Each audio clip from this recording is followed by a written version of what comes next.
Let us begin with a question that I want you to sit with, not answer immediately. If you stripped away every social interaction that required you to perform, to filter, or to protect yourself, what would be left? We live in an era that fetishizes connectivity. We are told that success is a crowded room, that happiness is a group chat, and that prosperity is measured by the number of names in your contact list. But I am here to propose a radical counterargument. True happiness and sustainable prosperity are often impossible to achieve until you master the art of being alone, specifically alone without the draining presence of fake people. We must distinguish between loneliness and solitude. Loneliness is the pain of being disconnected. Solitude is the power of being self-connected. Today, we will discuss how to convert solitude into a forge for prosperity. To understand the value of solitude, we must first understand the cost of false company.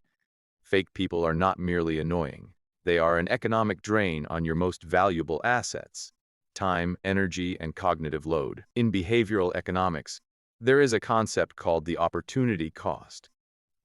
When you spend an hour with someone who feigns interest, who competes rather than collaborates, or who validates your fear rather than your growth, you are not just losing that hour. You are losing the compounding interest that hour could have earned had it been spent on introspection, skill development, or genuine connection. Fake people create a state of constant emotional inflation. You must pay increasingly high emotional currency to maintain a facade of friendship. You find yourself editing your success to avoid their jealousy, dimming your ambition to avoid their ridicule, suppressing your pain to avoid their gossip. This is not connection. This is captivity. And captivity ensures that happiness remains a fleeting visitor, not a permanent resident. Let us redefine prosperity. The world defines prosperity by accumulation, wealth, status, and network size. But I define prosperity as the ratio of energy gained to energy expended. When you are surrounded by fake people, you operate at an energy deficit. You go to bed exhausted not because you worked hard, but because you performed hard. You wake up dreading notifications. This is the opposite of prosperity. True prosperity, in the context of solitude, is the accumulation of sovereign capital. 1. Psychological sovereignty. When you are alone, you are no longer a mirror for someone else's ego. You discover what you actually like, not what you are supposed to like. This self-knowledge is the foundation of unshakable confidence. 2. Temporal sovereignty. Time is the only non-renewable resource. Removing fake people liberates vast swaths of time that was previously spent navigating drama is now available for deep work, rest, and mastery. 3. Emotional sovereignty. You stop leaking emotional energy. You no longer carry the weight of managing other people's perceptions of you. Prosperity, therefore, is not just a full bank account. It is a full battery. How does being alone generate happiness? It's so by forcing the development of the internal locus of control. Psychologists define the locus of control as the degree to which people believe they have control over the outcome of events in their lives. Fake people anchor your locus of control externally. You rely on their text messages, their approval, their presence to feel stable. When you strip that away, you enter a withdrawal phase. It is uncomfortable. You may feel rejected or anxious. But if you persist, you build an internal locus of control. You realize validation becomes internal. You stop asking, "Do they like me?" and start asking, "Does this align with my values?" Creativity explodes. Innovation requires boredom. It requires the mental space that only silence provides. In the crowded room of fake friends, there is no room for original thought, only reactionary chatter. Risk tolerance increases. When you are not terrified of losing a social circle that is, in reality, parasitic, you take the risks necessary for actual prosperity. You start the business, you move to the city, you write the book. The individual who is happy alone is the individual who cannot be manipulated by the threat of abandonment. That is a superpower in both business and life. I want to caution you against a modern trap: the confusion of network with community. Fake people often masquerade as a network.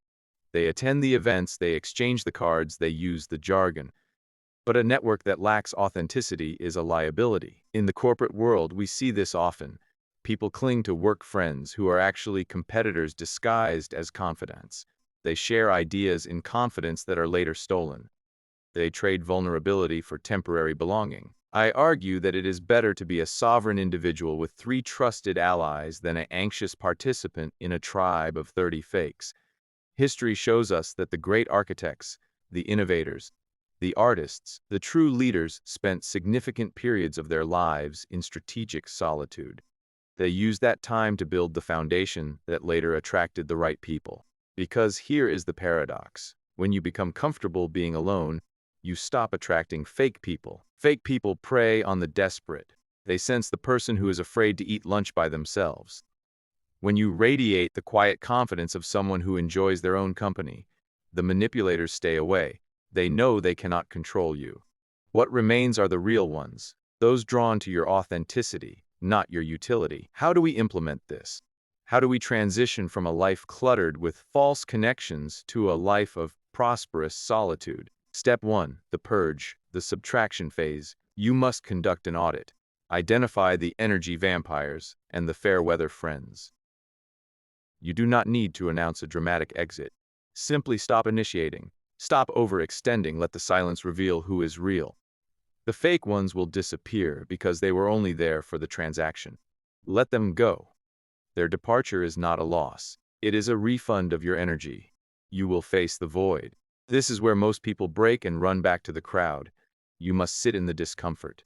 On a Friday night with no plans, you will feel the urge to scroll, to text an ex, to go to a bar you hate just to feel present. Resist. Instead, ask, what do I actually want to do right now? This is how you rebuild your relationship with yourself. Once the noise is gone, you build.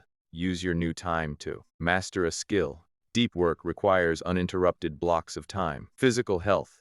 The gym becomes a sanctuary, not a social obligation. Financial literacy. Without social pressure to keep up with the Joneses, you can make rational financial decisions that lead to actual wealth. After you have built your fortress, you raise the drawbridge only for those who prove worthy.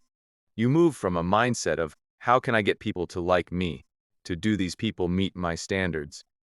You will find that the friendships you form from this place are fewer, but they are deep, reciprocal, and resilient. In the Stoic tradition, the philosopher Seneca wrote, "You must be a friend to yourself before you can be a friend to another." Happiness and prosperity are not found in the quantity of your relationships, but in the quality of your relationship with yourself. Being alone without fake people is not a punishment. It is a strategic retreat. It is the withdrawal of your troops from a battlefield that was never yours to fight on. In that withdrawal, you find your own voice. In that silence, you hear your own ambition.